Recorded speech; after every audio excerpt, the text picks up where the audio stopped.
Hari Om Namaskar, Hey Janardana. To my previous video, Akshay Vadadi has commented, Hari Om Guruji. Personally speaking, I would like to ask the Lord to give me what is just enough, as the case may be. Because if God gives more than required, I may not have the wisdom to handle it. If there is always a small crisis going on with me, then maybe I constantly remember the Lord. And at the same time, I shall be alert because the resources are limited, which may help in taking a honest decision.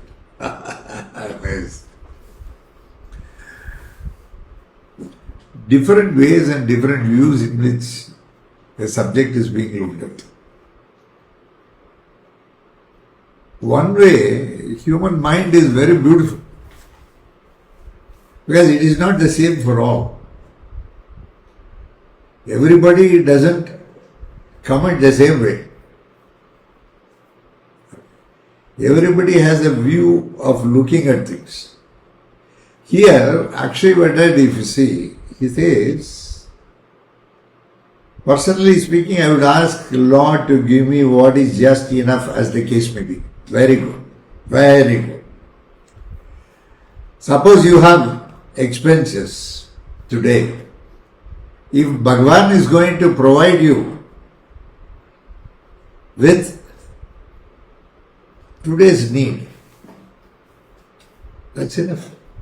It serves the purpose. Whatever is needed today, Bhagwan gives you. Okay. Tomorrow is fresh account. Today's account gets closed. Tomorrow when you open, it's a fresh account. He once again credits money into your account. Or he gives me money. He gives you money. Of course, you may be doing some work for all that. But for everyday needs is taken care of. I'll tell you a joke, which you already know. There was one fellow, he was praying, Narayan, Narayan, Narayan, Narayan, Janardana. Give me some money, I want money, I want money. Narayan appeared. He gave one small box, very beautiful box, artistically carved.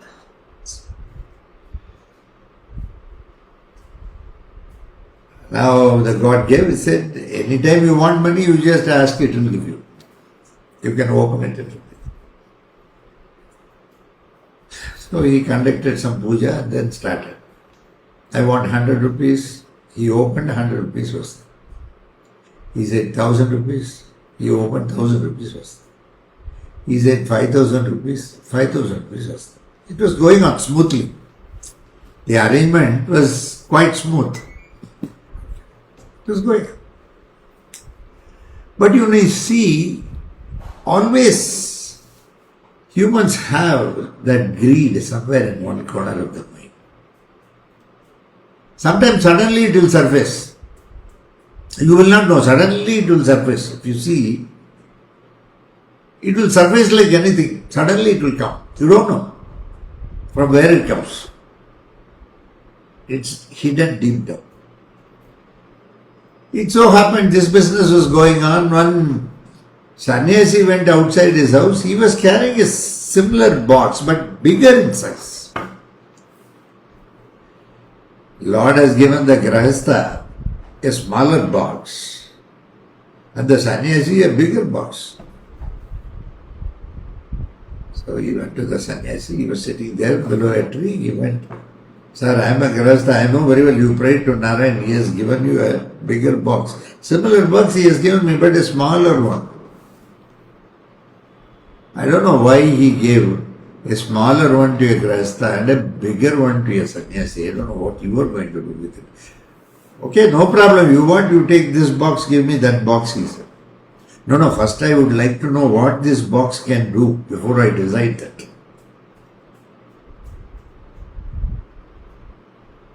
The sannyasi said, if you ask 100 rupees, it will give you 200 rupees. This is doubling scheme. Achha hai. ठीक है, They exchanged the box. He came home. He did puja. He asked 100 rupees. He said, why not you ask 200? Some clairvoyance, some call came, some voice came out of the box. Why not? You asked 200 rupees, he asked 200, it said, why not you ask 400? He asked 400, then it said, why not you ask 800? Then he said 800, then why not you ask 800? 1600 he asked, and this was going on. Kaun banega crorepati? Every person getting doubled. It is going on asking, why not you ask, why not you ask? So he wanted to know the truth. He opened the box, nothing was there. Lord gave you a small box. Bhagavan, Narayan gave you a very small box. But what this fellow did? He went on trying 100, 200, 300, 500, 1000, 10,000, lakhs, crores. What was to be used was abused and misused.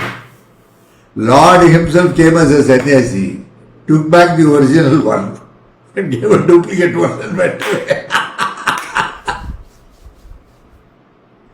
If a greedy person is getting duped,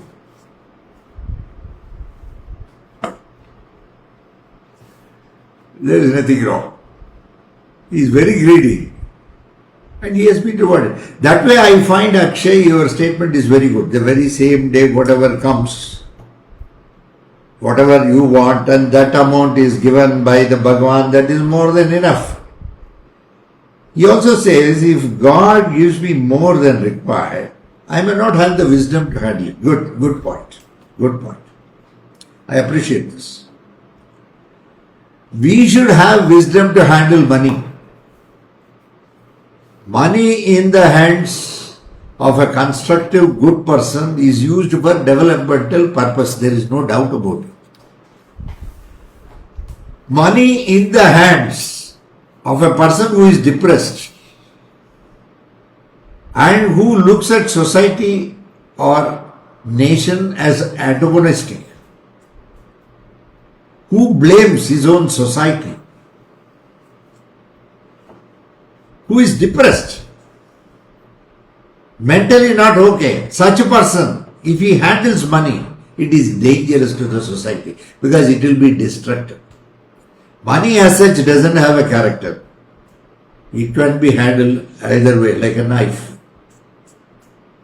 Who handles it, for what purpose, at what point of time. That's all. So, God, you are not sure whether Lord has given you the wisdom to spend that extra money in a... I was asking somebody, sometime back it happened. He gave me some money. I said, why are you giving? He asked. He said, Guruji, I got some money, bonus, I kept something for the family, rest I am giving you. Why you can spend it, no, what is there? You can get something for the family or you can spend it on your own. Then he said, no, Guruji, I don't want excess money. Then why are you giving it to me? You can put it in a temple undi, you can go anywhere and put it. No, what is there? Where is the necessity to give me? I wanted to know what is his reply. He said, Guruji, I know you for 20, 30 years. I have been with you. I know your mentality. Okay. You are talking on rodams and all. I know very well this money will go to the proper place if it is given to you. You have the wisdom because you are a master. You are in a particular family of Gurukulam. You are a Prayogi. You know where to put it to use so that it is not only useful to the world, it is also useful to me. It may reduce my runam also. I appreciated it. Yes, one should have wisdom to handle excess money.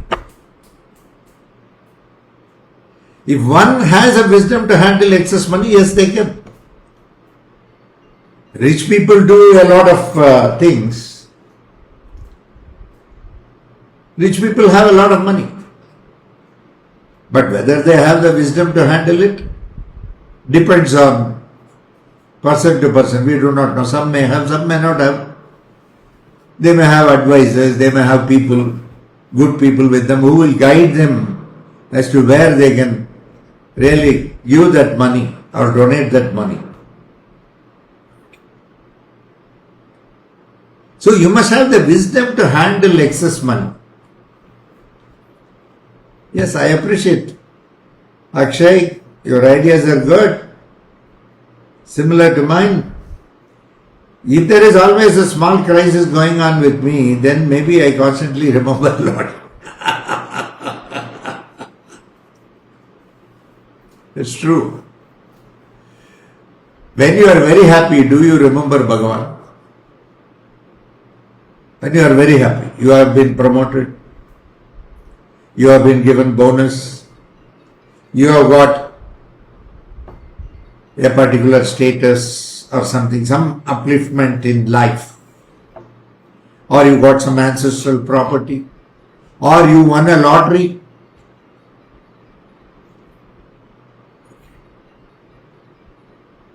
You may call all your friends to inform, you may call your family to inform, you may do everything.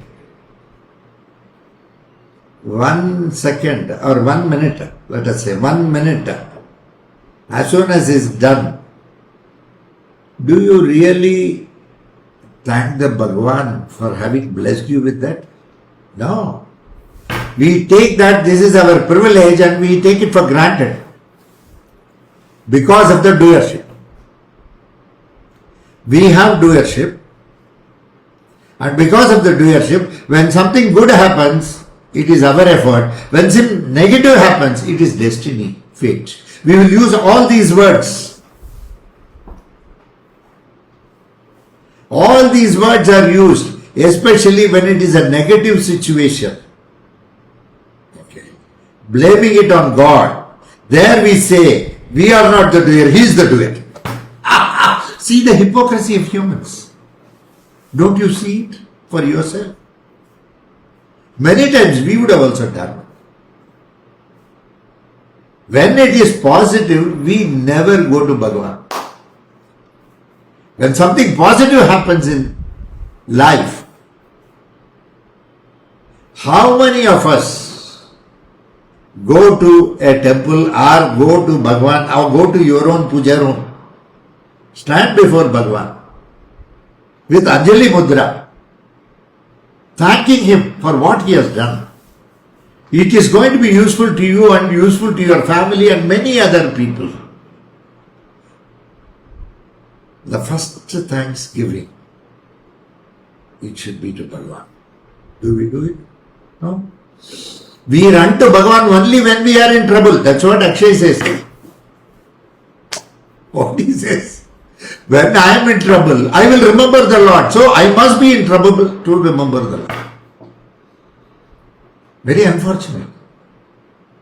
Everything is Bhagavan's. Everything. Everything belongs to the universal consciousness. There is nothing like man-made. Everything in the nature is controlled by a superior power. And that power is the cause of existence. It's just a small bindu. Universal consciousness. The intelligence from which entire Genesis has come. And when, see the audacity of human, see the ego. Our audacity, our ego to that extent. We blame the Bhagavan when it is negative, when it is positive. Our ego goes to that extent. We just trumpet around saying that we have done this, I have achieved this, I have achieved that. All these things come. When fear creeps into mind, then Bhagavan becomes visible to us. This is a business transaction. It's not real love towards the Bhagavan. I can understand, Akshay, what you say. But my feeling is, always one should be put constantly. Remember God, not just in adverse situation, but in favorable situation too. And at the same time, I shall be alert because resources are limited, which may help in taking a honest decision. This is good. This is good. When resources are limited, when you don't have money in hand, will you spend for unwanted purpose? No. Nowadays it has become very common. They will put 5 bedroom, 4 bedroom, 3 bedroom. People take housing loan, then they will take personal loan, then they will find out what all loans available, all that they will take, and they will fill the house with furnitures and other things.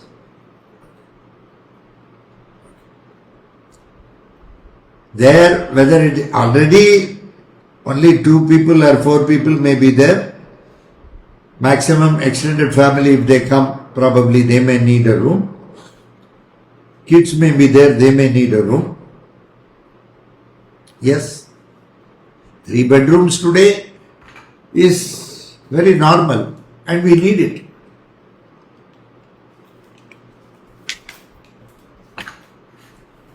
But there will be a lot of additional 4 bedroom, 5 bedroom. Already we have exceeded the brief by going in for something which we cannot keep it under control. Furthermore expenses we make, please remember, whether it is actually necessary or not. We go in, the human mind goes in for, we start accumulating like anything. Suppose you are purchasing one item at home. The trend must be one item should go out. Equal. Suppose there is a fridge. Fridge is in working condition, it has worked for about 5 years and we are replacing the fridge. People many times they give the fridge itself and they may take some exchange scheme or something like that. I am not talking about that. Because that is question of affordability. Probably they cannot afford. So they give the fridge and they take it. It's okay, I can absolutely understand all that. Suppose people affordable. This fridge, what is there at home, for 5 years it has worked. Okay. Now presently compressor is good, everything is good. At this stage you are planning for another fridge because a new model has come where you have a 3-door or a 4-door. That is going to occupy space. Okay. Now this fridge is in working condition, it's already served 5 years.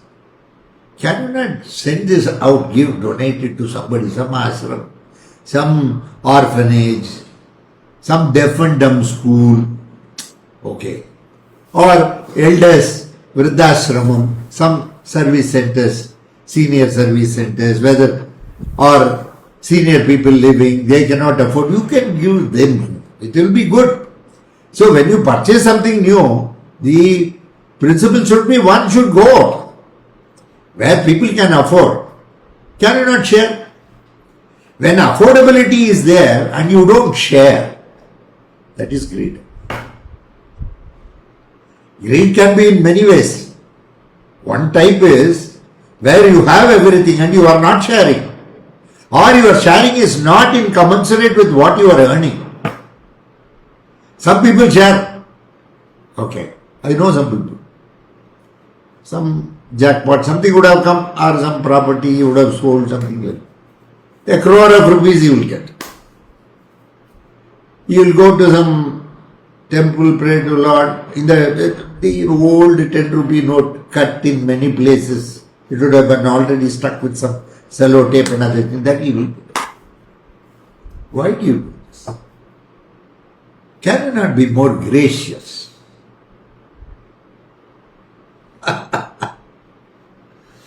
Akshay, I appreciate you for this. The very same, I also saw something else. Let me see that. Akshay is over. Then Vidya Warrior has commented, Namaskaram Guruji, thank you for so kindly and generously sharing the truth behind our current times and the importance of Prayoga in our lives. It hurts deeply to hear when our gurus, who are very embodiment of the divine, are mistreated in this way. The aspect of money as runam, which you explained, is very helpful for us to have the right approach with it in our daily lives. Otherwise, most of us live without any such perspective. Thank you for your blessings for our Lord Guruji. Humble pranams. Thanks a lot, Vidya, for your comment. I do agree with what you have said. Yes, nowadays such things do happen in Gurukulams across India, world, wherever, whatever Gurukulam is there. Such things are, pilferages are there, people tap, so many things are there. This is basic quality. When I don't know humans will come out of that, I am happy that Vidya also agrees with my views on the subject. Thank you very much. Next, I see one more comment. This is from Peter D. Reader, my friend. Namaskaram Guruji, as we had a friendship of 2 decades, out of respect for your kindness and caring to my well-being, thoughts, prayers, both work. I connect with your discourse that one becomes the doer when with mind which has to happen to be involved in one's life. But the undercurrent will always be Bhagwan's subtle direction, and to have faith in the outcome, be both mindful and heartful. Life goes on. I appreciate you, Peter, for your comment. You have rightly zeroed in on what is my thought process on this. Very good. Thank you very much. You have been a source of inspiration for us. Great to have participated with such a comment. Thank you very much. Next, I see one more comment. It is from Parvati Susarla. Hari Om Namaskaram Guruji. May your grace and mercy be on me to never deviate from your path, nor to do any act that will bring disrespect to you and the Gurukulam. This is good, Parvati. Everyone who considers themselves as a disciple in this Gurukulam of ours definitely should not do anything which will bring disrepute to the master and to the system of Gurukulam. This is applicable in any Gurukulam to anybody. Thank you, Susarla. Parvati, our prayers, I know very well, you will be with us for a very long time. Then next comment comes from Shravanti M. Konduri. So true, Guruji. Because of a handful of people and their actions, many get dissuaded from Gurukulam, God and religion sometimes. Only your grace, blessings to be able to experience the bliss in a pure way without any agenda, preconceived notions or expectations. Thank you for guiding and protecting all of us in the Kali Yuga, which seems to be full of runams, deceit and conceit. Only your grace to be alert. I hope the goodness sprouts, grow and multiplies. Haram Guruji. Nice, Shravanti. Yes, this is happening across the world. It's a very common phenomenon. As Vidya pointed the other day, probably those are signs of Kali Yuga. Still I said, no, there are another, they say 4,27,000 years. Okay? Anyhow, the Yuga is Yuga, and in Yuga Dharma so many things do happen. At the same time, there are a few people who still fight for Satya, and as you rightly said, when people do such things, many others blame the Gurukulam or even the religion or even no, they keep themselves away from religious practices or the religion itself. So, never do anything. That's what Shravanti says. Good Shravanti, this is very nice. Then Maunika Madgulla says, so many aspects covered in this video. When Guru becomes the way of life, when he becomes significantly important, no act or even the thought of disrespecting, disrupting the discipline of the Gurukulam exists. Not just in front of the Guru that discipline is exhibited, but it carried out on a day-to-day basis as he guides the person sitting in the heart. On the note of Bharata Desham, unfortunately it is surrounded by bad neighbors who are always thinking to hurt it. Thanks to all the Jawans who are protecting it, but it needs more of spiritual intervention like Prayogis to keep it even more safer for unknown threats. So glad to hear that Prayoga exists through all times of Kali Yuga to maintain balance.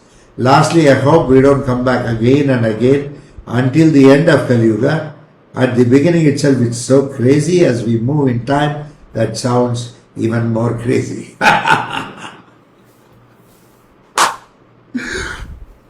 It's a crazy world, Monica. Yes. Yeah, you are aspiring not to come because it is. Every stage, Bhagavan evolves life. You are growing. When you go to interviews and all, what they say, what you will ask the interviewer, you will say, what is the vertical, what I will. So many things you ask now. If you are going to join a company, what is the vertical, what is the horizontal, so many things. Horizontal is materialistic, vertical is spiritualistic. So when you say, what is the vertical for that post, I look at it more spiritually. That is, you are going to become a better leader. As you become a better leader, finally you become a master. You take the team with you. You don't claim anything that you have done. You will always say, it is the team that has done. You will protect your team members. You will understand their problems. At the same time, as a leader, you will insist discipline and time. Because timely things have to be completed. Yes. All these things, as Monica says, yes, this country needs Prayoga. Almost, when war was happening, we were doing only that. We were praying, doing Prayogas. So that the mission of the Army, Navy and the Air Force is successfully done to protect the country and country's interest, and at the same time to dent the power of the opposition and make them realize the importance of Bharata Desha. There is nothing more important than the welfare of this Bharata Desha.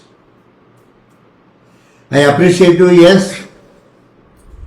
Something more I just want to say a little bit apart from these topics. Marriage, today's marriage, let us call it today's marriage. Recently I heard certain things like,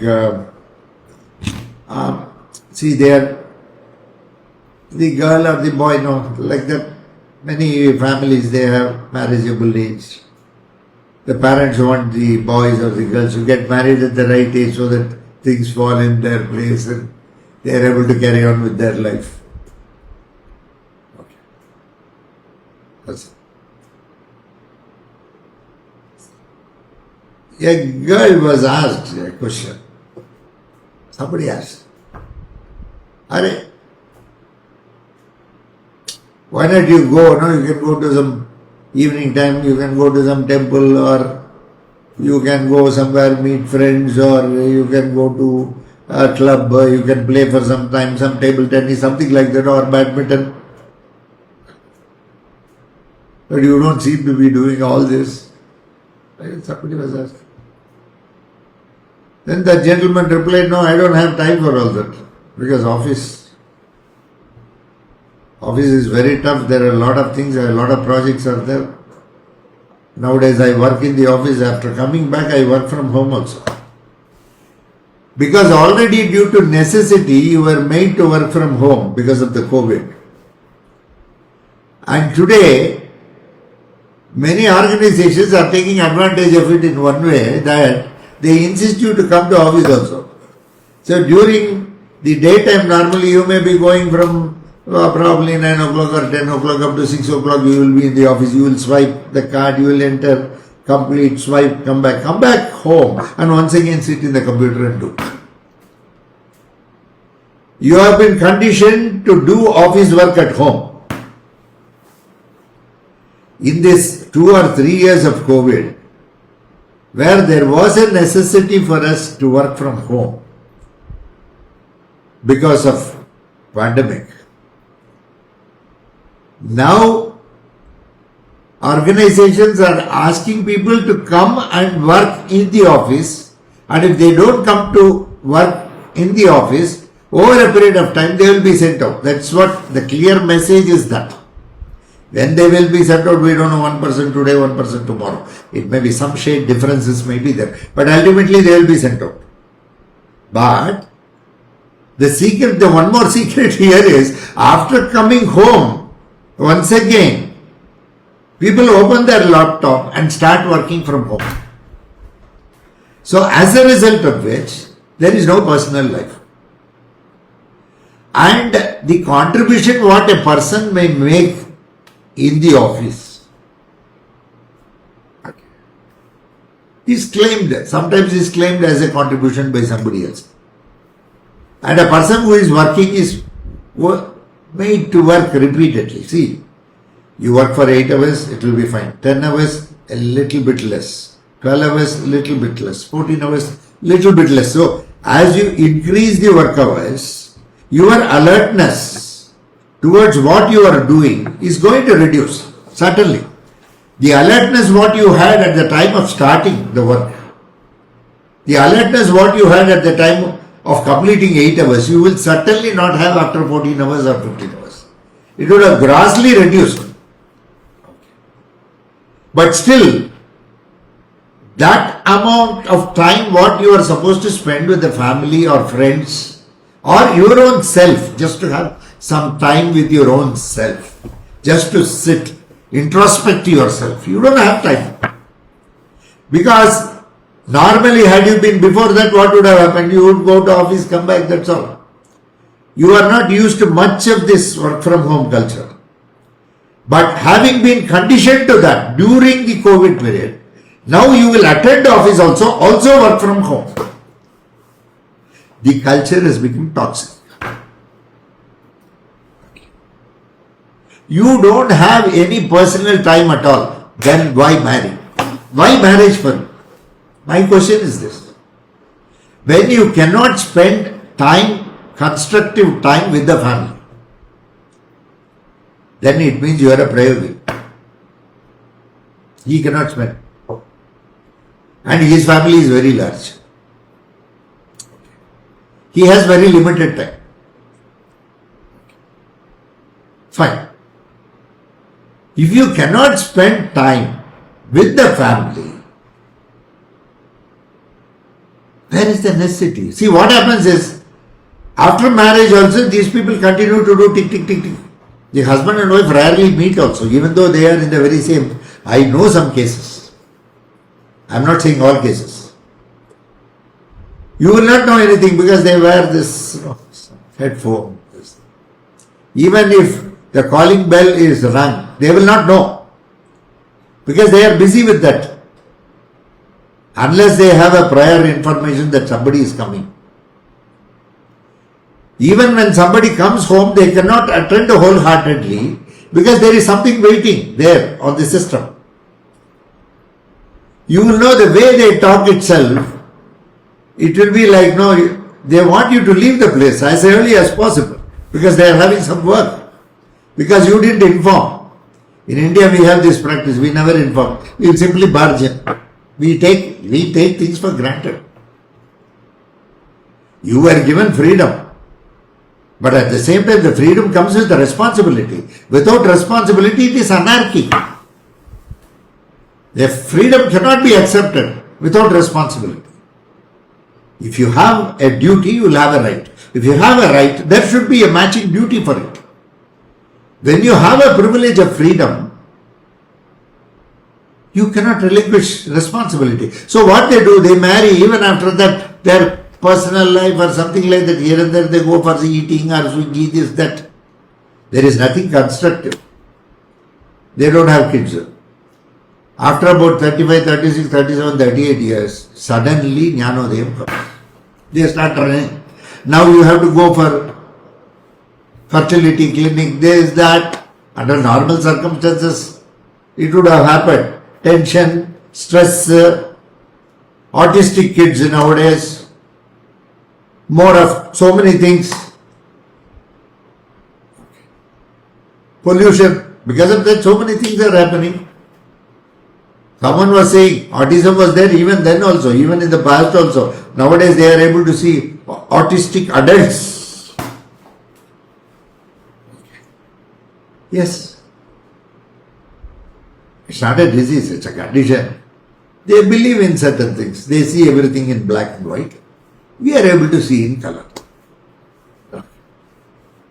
When we see in color, we express in a particular way. When they see in black and white, they express in a particular way. That's all. Both are right or both are wrong. So, when you cannot spend any time,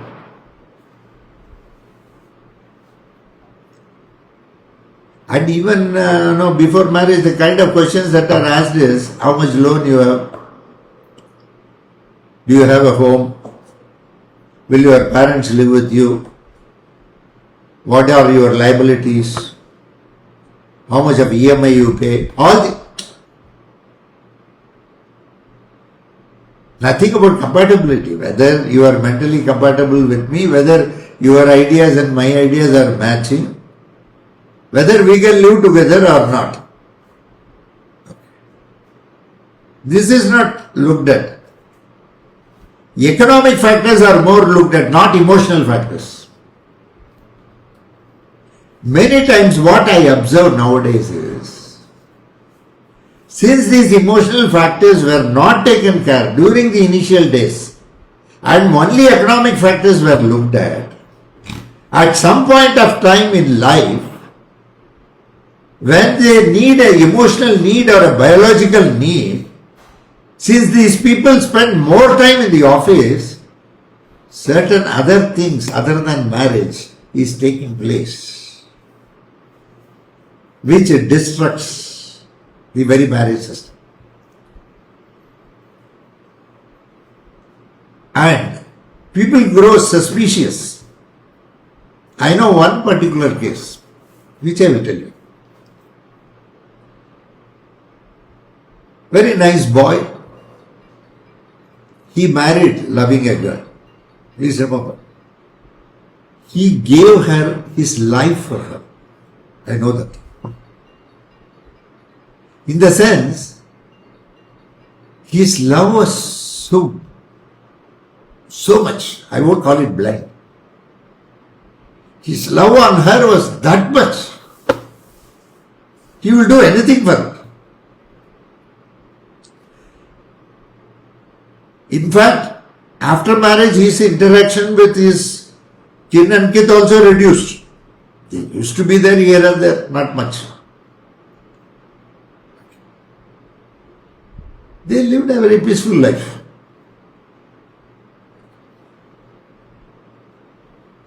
Friends, going out, parties, then only some suspicion comes.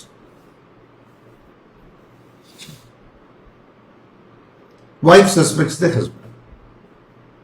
This fellow is not okay. Love marriage, deeply in love, They have accepted each other. They know so well. They are emotionally bonded. Suspicion comes. It means, in the first place, there was no love. It is possessiveness. You can please remember, possess a car, possess a home. You cannot possess a human. If you want to own a human being, it is not possible. Every human being needs their own space. Everyone needs some aloneness, to be alone. That aloneness gives better clarity. Because you will do a lot of introspection of what you do or what you are not doing. What you are supposed to do and what you are not doing.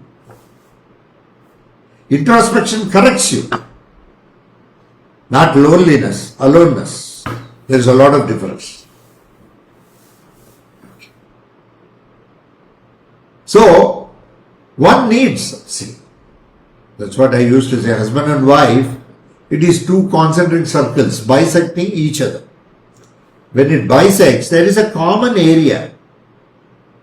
This common area is what they share. There is a lot of uncommon area which they don't share. The relationship survives when the wife or the husband do not interfere in the uncommon area, maintaining diplomacy and nicety as far as the uncommon area is concerned, and sharing that moments of togetherness and love in the common area, then it survives. Identically two concentric circles just being one on the other is very rare. Very rare. Maybe one in the entire world also, we don't know. I have not come across till date. When the couples respect mutually each other of their deficiencies, of their demerits, of their problems, when one appreciates the other, then the relationship survives. If that appreciation is not there, when suspicion arises in the mind of either the girl or the boy, whether it's a love marriage or an arranged marriage, whether it has been picked by them itself or arranged, whatever it is not going to survive. Whatever it is. Suspicion enters the mind. Once suspicion enters the mind, relationship is gone. It is just like a crockery. It has fallen. There is a crack. You may put some Fevicol and fix it. Or quick fix, whatever it is. You may fix it. But still you can see that line very clearly that it is broken. And we have managed to fix it. Family is more from the heart. Management is from the mind. And we are fixing things of the heart using the mind. It doesn't survive. It survives probably for world's sake. Everybody can advertise. Everybody can say yes. Okay. Yes. They were all right, both. Suspicion entered the mind. When suspicion entered the mind, repeatedly, the wife kept on saying, you are not all right, you are not all right, you are doing something, you are doing something, you are doing something. On that date, the husband did not do anything. It was very normal. Going on saying the very same thing, this is what, this is what, this is what, he got frustrated. And the track changed.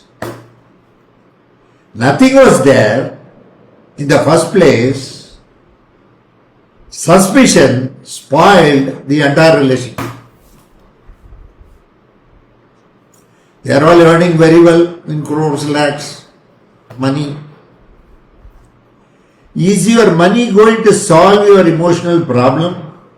Can money do some patchwork the way we do with Fevicol, quick fix? Money is not going to do it. Is money going to do it? No. Money is not going to do it. Initially, life starting itself, they look at it more as an economic factor than an emotional factor. Then suddenly one day, this emotional factor will come. Everything will change. My only question is, when you cannot spend time for the family, why marry? This question I have started asking nowadays. Yes, once upon a time I used to tell people, get married, be happy, all this. I am also evolving. I am seeing so many things. My advice keeps on changing. Why? Because the world around me is changing. Every master will update and give you advice depending on the circumstances. The very same master will contradict what he has said 10 years back. He should. If the master or if the teacher keeps on repeating the same thing like a parrot, it means that he has not evolved. As the world evolves, one should learn to evolve themselves also and accept the realities of life, the real reality. Not your side or my side. There is a third side, which can be experienced, provided one is alone with oneself, highly meditative. I don't understand. After that, some kids, 32 years ho gaya, 34 years ho gaya, 35 years ho gaya. Parents, they want in a particular way, we want only this sector, this. Even today, now also, still we have not changed. We will talk so many things. When people come to my lecture, when I say there is no difference, everybody be together, etc., etc., etc., everybody will shake head, they will say all that. But once they leave the place, that's all. It's gone. Because they are clinging on to it. They cannot leave it. It has become a habit for them. And fear. Fear that the society may. Society is a set of individuals. If one individual changes, another changes, everybody changes. That's all. Everybody will be accepting. It starts with you. You can't expect somebody to start. Somebody should start. If you cannot spend time with the family, and if you are going to say, I have to work for 12 hours, 16 hours, 18 hours, please don't marry. You will be creating problem for the other girl also or for the boy also. You can be single, there is no problem. You can be a bachelor, you can be alone, no problem. Because after all, you are already clinging on to money, that is enough. The values of emotion do not have any value, but as you grow, please remember, at 40 or 50, probably may look valuable, emotions. It may look, I don't know. There are people even at 60 or 70, they are not. I'm not talking about the extraordinary ones. I'm talking about the ordinary ones, like you, me. That's all, ordinary ones. We are ordinary people. Okay. I'm not talking about one or two who may be. So I feel that you people have to think many times before you get married, whether you can live up to family values and be with the family, be supportive to the family. Economics, no problem. Here or there we can always, emotional. That bondage in a family is very important. Togetherness is very, very important. First, togetherness must be with the family. That is why we say Vasudhaiva Kudumbakam. The entire world, the entire cosmos is my family. That's what we belong to. Sakshat Vasudeva. We belong to that clan. Everybody is our family. That is the kind of thought as a Hindu we have been inculcated and we practice it. We practice it. That much we have. It is there, deep. Suddenly that may surface at some point of time. By the time, age would have been over.